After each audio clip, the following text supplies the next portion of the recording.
Today on the Uncomfortable Podcast, we have a very interesting person outside of our normal format, which is Mike Begg, who is an e-commerce entrepreneur and currently the co-founder of a digital marketing agency called AMZ Advisors, focusing on the Amazon platform. Mike made the jump to start his own business with his three buddies, and get into e-commerce while he was working in real estate for Sears and could see the writing on the wall that the company, as he said, was going down. Him and his friends, Rob and Steve, launched their own business focused on all Amazon platforms globally to create growth for brand manufacturers. And you sell products not only in the United States, Europe, Canada, but also in Asia. You've grown up in New England and Connecticut, and you are now living abroad like I used to. I'm very jealous of that, in Mexico. So let's get right into it. What does your company do? And then let's back up to the part about you working for Sears and kind of knowing when you should take that leap. Sure, Jeff, and thanks for the intro. Thanks for having me here. So what the company does is we essentially partner with brands that are looking to sell more products online. So we'll do all the advertising, SEO, graphic design, everything that you need to be successful on the Amazon platform. And we have a team that's distributed across the globe. So we're able to handle every single Amazon marketplace that exists. So you want to sell in Europe? Well, our team in Europe has you. You want to sell in Mexico? Our team here has you. You want to sell in Asia? Our team in Asia, Oceania, has you as well. So that's very high level what we do. I could get down into the nitty gritty, but it's probably not as interesting for everybody. Well, so let's go back a little bit here. And you mentioned you're an entrepreneur. You started a business with two of your buddies. You were working at Sears in the corporate world in Chicago, as I was reading about you. And with myself, when I decided to pull the chute and say, fuck it, I'm going on my own.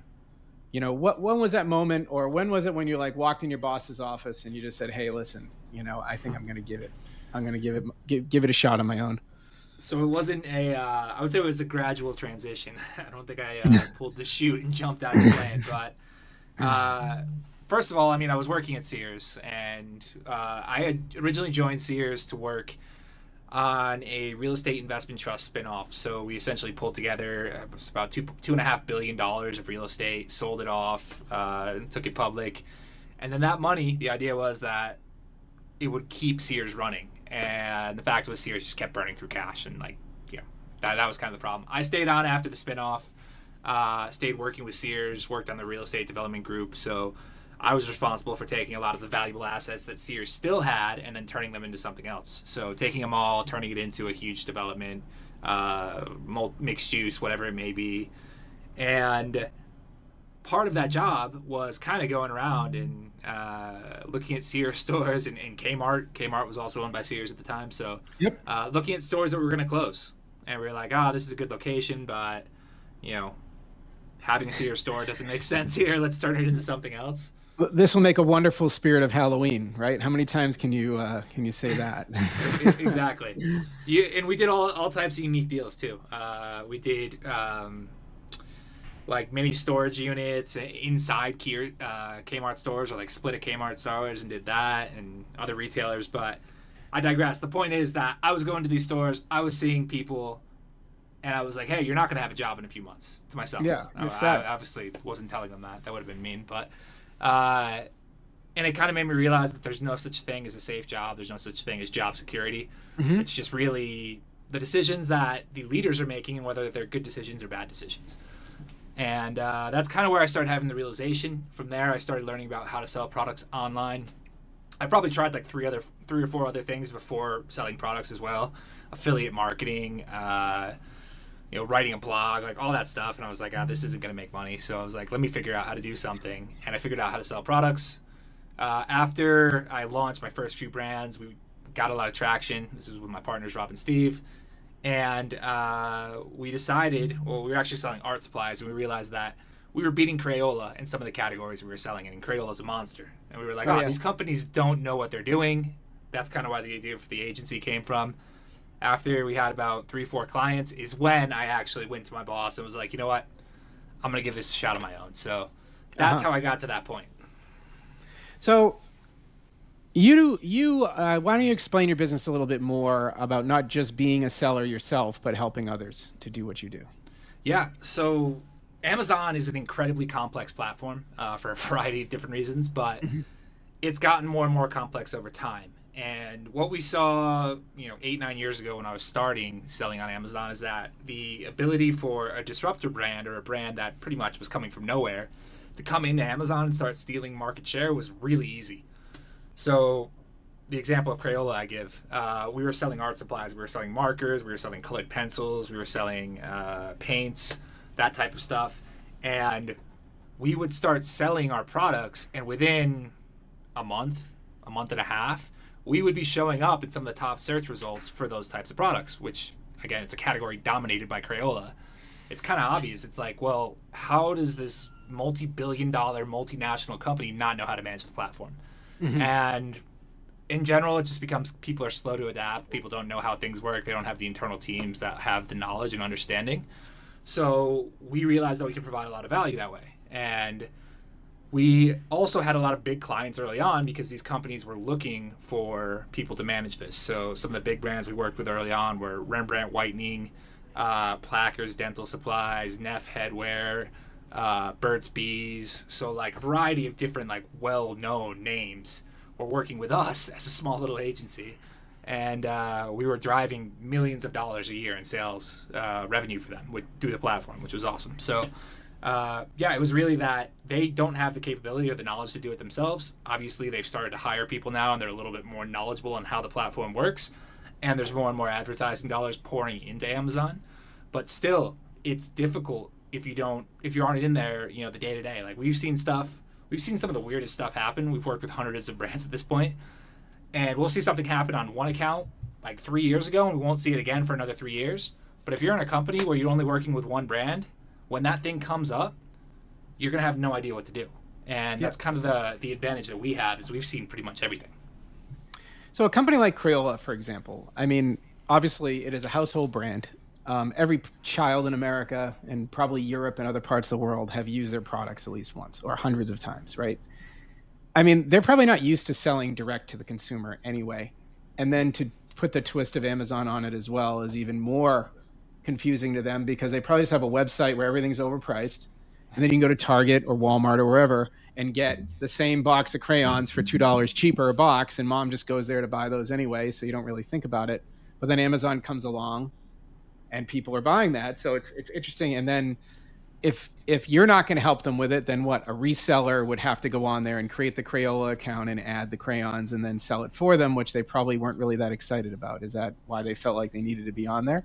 Exactly. I mean, I think you pretty much nailed it. And this still creates a lot of problems for brands that don't have solid supply chains and solid distribution. So if you don't have a good map agreement in place, you get resellers on the platform, which just wreak havoc on your listings. They'll change content, they'll change images, they'll take the buy box from you. So yeah, part of it's a necessity. The other way I kind of put it is that, well, I guess it also relates to a necessity, but in a different way, is that 70% of all online product searches start on Amazon. So if you are a brand and you're not on Amazon, like most customers are not going to find your product unless they like know your brand by heart and are specifically going to your website looking for it. So it's kind of a combination of different factors. It's a combination of trying to get control of the marketplace and trying to make sure that you're not letting resellers in. But the other one is just product discovery and brand discovery and customer reach. And like you can't get better reach or better discovery, even better conversion rates than what you get on Amazon. Mm-hmm. So talking about someone like Crayola or some of your other current customers or Rembrandt or what, any of these companies. So Amazon, you send them the products, they do the packing, they do the shipping, they do the storage, but your client like Crayola has to provide the product to Amazon when they're running out of like yellow crayons, right? And you're making them manage the inventory. Amazon's making all the fulfillments, right? If it's Amazon Prime shipping, then it goes to an Amazon warehouse. Is that how it works? Exactly. So there's two different models. You have 1P and 3P. 1P is you're actually selling the inventory at wholesale to Amazon. Typically, that's only reserved for big brands. It's an invite-only platform. About 60% of all products on Amazon are 3P. So, and 60% of all sales that happen on Amazon are 3P.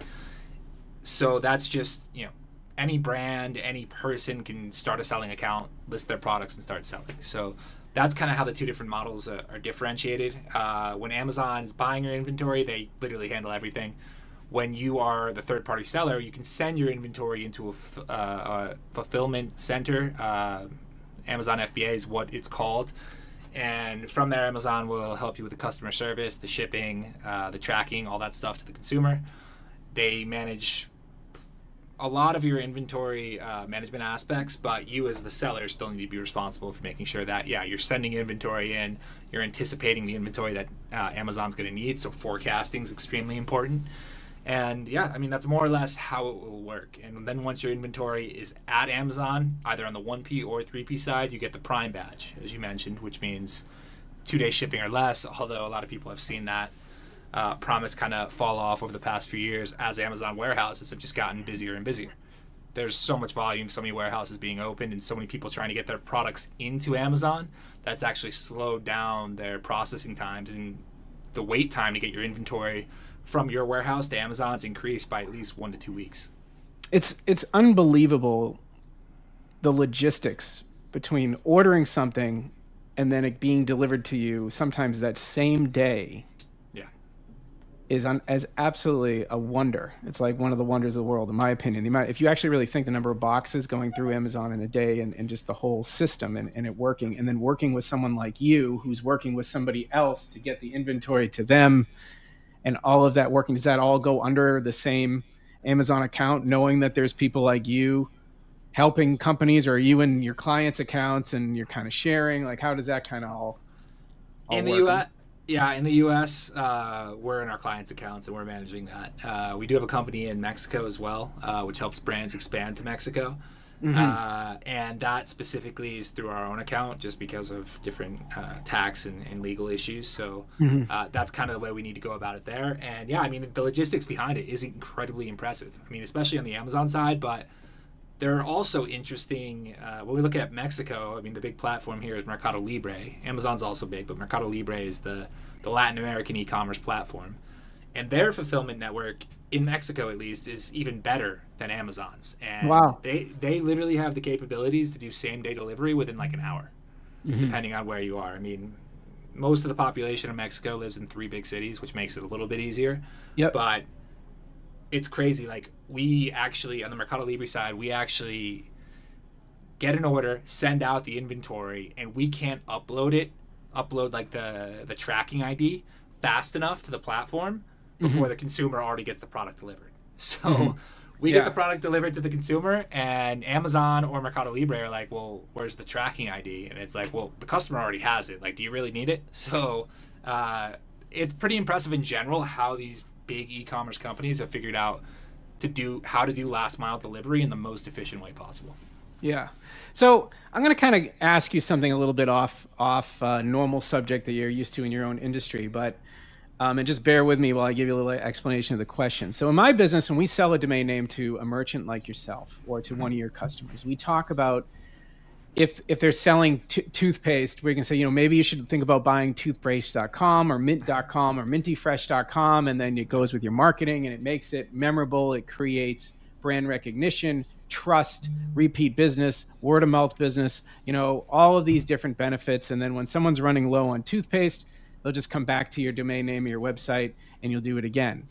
Now, with yourself, other than the subscribe option on Amazon, how are you really creating brand loyalty to yourself and your vendors? Because I don't remember, I just see it's Amazon. Like, I don't know that Mike Begg Incorporated or AMZ Advisors is the one who made sure that it was delivered at my door and it was exactly as it was advertised and it isn't broken and it's good. Like, you're just relying on that.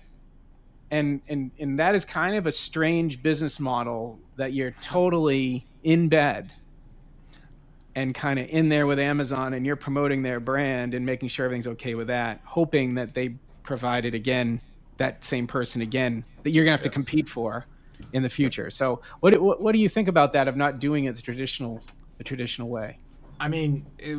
Everything you said there is pretty much a common complaint we get from our customers. Yeah. You don't own the customer data at the end of the day. Amazon pretty much blanks out any personally identifiable information on every order that you get. So one of the big challenges from the brand loyalty standpoint is how do I get people to come back? And you mentioned subscribe and save. That's a really good option for getting someone to come back to your listing. The only other real option in the Amazon platform is to use advertising. And we have targeting capabilities to target people that have purchased products in, I think it's up to the last 365 days. So we can target purchases with whatever look back period we want. So for example, let's say you have a product that lasts 30 days. Well, maybe we should probably start targeting that person after 30 days to make sure that they're coming back and buying again. So the only way to do it on the Amazon side is just keep putting more money into the system. It's pay for play. That's kind of the only way it is. Now, if you run your own D2C website, there's some things you can try to do, which don't necessarily mean they're going to work. Product insert cards, you've probably ordered something on Amazon. It comes and there's a little, a little piece of paper inside that says, check out our website, or here's a coupon for our website. Give us a review and we'll give you more product and stuff like that. Yeah, exactly, that type of stuff. Yeah. And the whole idea there is to try to capture your information of the purchase on Amazon. So a good way that we recommend doing this to a lot of the companies we work with and the brands we work with is use the product insert cards to give them something that can only be claimed through your website. So now there's gray areas here because of Amazon's terms of service, but if your product comes with a warranty that they need to register for on your website, well, that's legal. If you are offering a free ebook that they need to get on the website, well, that's also legal. Mm-hmm. All of those are opportunities for you to start capturing the customer emails, at least, and maybe some of their other details, depending on what you're asking once they actually go to your website. But from there is where you can start really building the brand loyalty on platform off platform on your own website.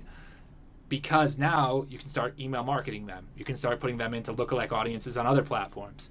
You can start trying to get them to purchase there, offering subscription services through your own website. Yeah. All of that is kind of the way that you really have to think about it in the long run of how you create brand loyalty. All right. And then the other question is, in our business, there's this thing called domain parking. Right. And so what happens is someone takes a domain name, they change the name servers, and there's ads put on that domain. So if you have freemaps.com, there's links for maps, and somebody clicks on that ad, and it's most of the time those ads are fulfilled by Google in their ad network. When I first got in the business, there were actually multiple companies that people could choose from, one being Yahoo, Bing, and then they have kind of fizzled in the market, and now it's just Google. And then Google used to pay exponentially more, and then every quarter, every half year, they're like, oh, because of market conditions, we need to turn down your split a little bit. We need to turn down your split a little bit. Oh, we need to take a little bit more off your split. Oh, because of the market. But even when the market came back, they didn't give you any more back. They'd say, oh, we're going to pull it back a little bit. So now names that made X amount of dollars per month, they're probably down from when I got in the business between like 60 and 80% in earnings that they would have gotten back then. So I can kind of foresee with a company like Amazon, if they are like your everything and you're living off of these opportunities, I could see that their price or their split with you over time is going to have to get worse, right? And do they change your revenue share? Do they mess around with that, or has it really always been consistent with them as a partner? No, I mean, they're constantly increasing the fees to use the platform. I mean, the main fee is the referral fee, and that fee has been pretty consistent. That doesn't change. It's usually a flat 15% fee for selling a product on Amazon. Where they've really been squeezing people has been on the logistics and fulfillment fees. So if you're using their own warehouses, they charge you a certain amount for storage, for pick and pack, for sending every shipment. And that's slowly been increasing over time, and they've been figuring out new ways to introduce fees. So there's margins that are continuing to be squeezed by Amazon through all these different fees, and that's part of the reason why Amazon is being investigated so much by the FTC, because a lot of these practices are kind of like questionable. So, for example, I can choose to fulfill inventory from my own warehouse, or I can use Amazon service. If I don't use Amazon service, if I do fulfill from my warehouse, the ability to get my product visibility on the Amazon platform is suppressed. So Amazon is pushing you towards using that. Another good example of this is this year Amazon introduced a couple different fees. One's called the inbound placement. Well, inbound placement fee's been around, but they increased it. and there's another one called low inventory fee. Well, Uh-huh. it kind of helps that Amazon also rolled out their Amazon warehousing and distribution service, where if you use Amazon's warehousing and distribution service, inbound placement fees go away. Oh, yeah, okay. Your inventory is automatically replenished, so your low inventory fees go away. So Okay. they're just pushing you into trying to use more and more of their services and becoming more and more dependent on them, which in a way is really scary. But they're just like I said before. I mean, it's like 60-70% of all searches are happening on Amazon. You kind Yeah. of can't be there. You kind of have to be playing this game, even though it sucks. Yeah. Well, And same with parking. Like, what are you going to do? yeah, Are you dealing with Google? I mean, it is what it is, And exactly. What Google does to people is they will do what's called clawbacks. And so if you make a certain amount of money in parking, they could come back and they can say, wait a minute, we don't think that traffic that came to your domain name was real or met our guidelines, and we want our money back. Yeah. And they can take your money back. So I'm guessing you're probably dealing with that with returns. In a way, So yeah, so yeah, what I don't understand with Amazon, right? Or like if I go to Target or I go to Home Depot and I bought like a saw blade at Home Depot and I hand it back to them, and the person at the counter kind of looks at it and goes, okay, takes the return, gives me the credit or my money back. Fine. If I go to Home Depot and I used it for a fucking project and it's all like scuffed up yeah, and obviously used, they're gonna be like, But like with Amazon, I've actually like never heard of Amazon even questioning anything that I've sent back. And it's even at the point where I open the box of something, I look at the product and I'm like, you know what? I don't want this. And I don't even really do a good job packing it back in the box. I just send it back and I get my money back. And I mean, I'm not abusing it. I'm just, but I've never had a return rejected yeah. and I've never had an issue. So like, what happens with that, in a very quick answer so people can hear that one. Yeah, so I mean, you pretty much nailed it. Like Amazon's return policy is 30 days, and that's like the minimum. So all sellers have to meet 30 days. During Q4, they have some extended return periods. But dealing with returns, I mean, from the actual operational standpoint, it's pretty easy as a seller because Amazon's going to handle it if you're using their warehouses. Where the fees and costs come in is that like I'm going to get my money back, but I'm not going to get the money back for the shipment. So every time you return something, the seller is losing money on the shipping costs. Mm-hmm. If the product comes back in good condition, Amazon will put it back into inventory and start selling it again. If it comes back in poor condition, all you can really do is have it sent back to you or have the inventory destroyed. So it's kind of a lose-lose situation for the Yeah. sellers in general.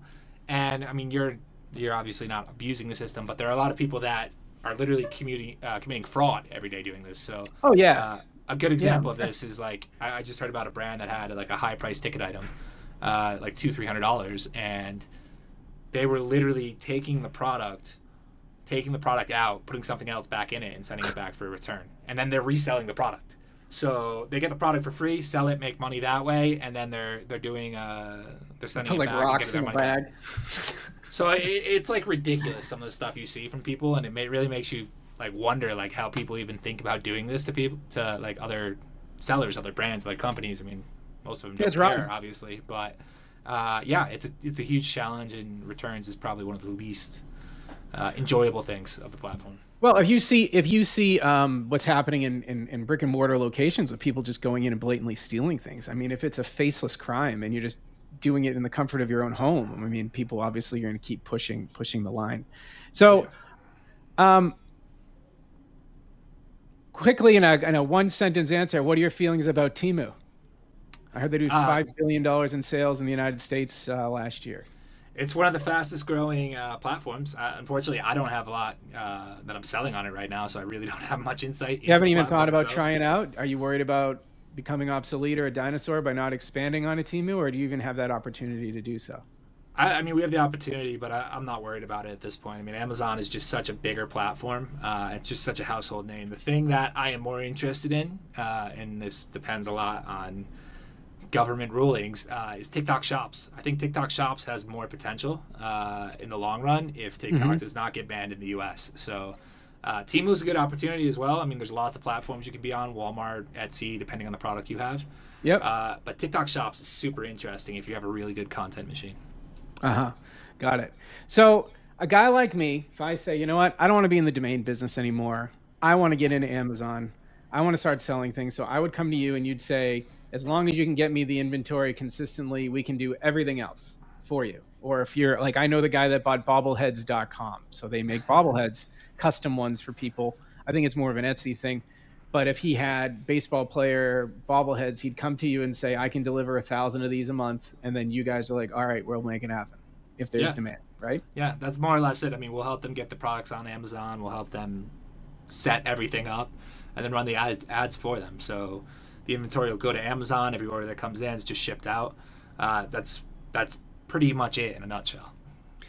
So I have a friend that works at a grocery store, and he said that hamburger is the bread and butter of a grocery store. He said in the 4th of July, it's just hundreds of thousands of pounds of hamburger just going out the door, and the markup's good on it. It just sells and sells and sells. What is the automatic product that your sellers usually can do well on? If you can tell me, like, what is it that is the winner on there? I would say there's no one thing actually. I mean, it's really gotten to the point where you have to be very niche Uh-huh. in the products you're selling to be able to hit something that's just going to run away. I mean, highest margins by far is supplement products, but it's also the most competition. What Uh, product? Supplements. Oh, So supplements. fitness supplements, proteins, like that type of stuff. The Hmm. margins are incredibly high on it, but your customer acquisition costs are extremely high as well. So Yeah. I don't recommend doing that unless you have like deep pockets. Generally, I would say go niche down, find a little niche where you have an audience that you can reach, or you know how to reach this audience, and then Hmm. figure out a product that they want to buy. And that's really where you're going to start seeing the profit, because your advertising costs are going to be low because it's a really niche market. You have other ways to reach these people and sell the products, which is just going to increase your margin. I mean, those are generally the ways to be successful. Got it. It's interesting when it comes to supplements. When I was selling the domain sex.com, I went to the Adult Video Network Awards. Okay. And part of those award shows isn't just the entertainers. There's actually a very large segment of the people at those conferences that make supplements that do, different things to you. Yeah. And some you might be able to purchase at a gas station or, online or whatever. And when I spoke to them and asked them, like, where is your manufacturing plant? And some of them were giggling and laughing because they say they make them in their garage. So, when I look at supplements, I certainly spend time researching the company name, Yeah. who it is. When it says it's lab tested, what's the lab? Where was it tested, and the legitimacy of it. But I find it interesting because supplements at Amazon are quite expensive. I take fish oil every day, and a jar of that isn't cheap, and it adds up really fast. So I can see that, and the margin's probably like 50%, right? I'm Yep. guessing, or higher. It's pretty Um, high. Yeah. Yeah. yeah, and then when it comes to like the type of client that you would like to focus on would be a Crayola or a person or individual small business with a lot of little products that they specialize in that they can consistently deliver. I mean, what is that kind of person that you like to go after, and how do you think you can help them? We've done lots of work with like Fortune 500 companies, and Hmm. they're great in the fact that they they allow us to do a lot of what we want, but the expectations are really high, and you generally have 10, 15 people you're dealing with that all have Hmm. different priorities, and that's one of the most challenging things about dealing with large companies.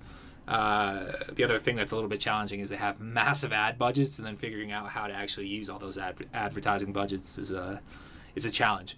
Ideally, for us, the clients we work with are between 1 to 20 million, because they generally have a team. You generally have 1 to 2 points of contact, which makes the ability for us to manage the relationship a lot easier. Hmm. And it also means they have enough money for us to get the results that we need, or to have the budget to have the inputs that we need to help them get the best results on the platform. So that's kind of the sweet spot that we found, and it's really where we kind of stick in our lane. But we've done the big companies. We'll do them again if they come back. But it's just a little bit of it's a lot more work, and it's kind of a headache dealing with some of those challenges. Got it. Got it. And then, most important question. You said you're from Connecticut. I am. Are you a Patriots fan, Giants fan, Jets fan? Connecticut doesn't really have much of an identity. when it comes to sports. And Unfortunately, have we you don't. lost that? Or you turned to Chicago when you moved out to Chicago? Unfortunately, no. So I'm like, this is just gonna blow your mind, but I'm actually an Eagles fan. Oh God, even worse. My aunt and uncle went to school in Philly, and I went to school in Philly actually too. An But excuse. yeah, they when I was little, they just bought me all the Eagles stuff, and I got hooked. But I will Yeah. say I'm a bigger hockey fan than anything. So let's go Rangers. Go Rangers. Yeah, there you go. They got a decent team this year, so I'll see you guys, in the playoffs probably. So we'll see Yeah, about that. we'll see about it. And if anybody is interested in your services and what you can do for them, what is the easiest and best way for them to contact you? So one of two ways: either reach out to us directly at the website amzadvisors.com, or you can email me directly, mike@amzadvisors.com, and I'm glad to help in any way that we can. Awesome. Well, thanks for your time today. It's been great. I actually really enjoyed this one. I learned a lot about Amazon and a lot about your business, and I hope we can get you some good opportunities for you. I appreciate that a lot, Jeff. Thanks for having me again. All right.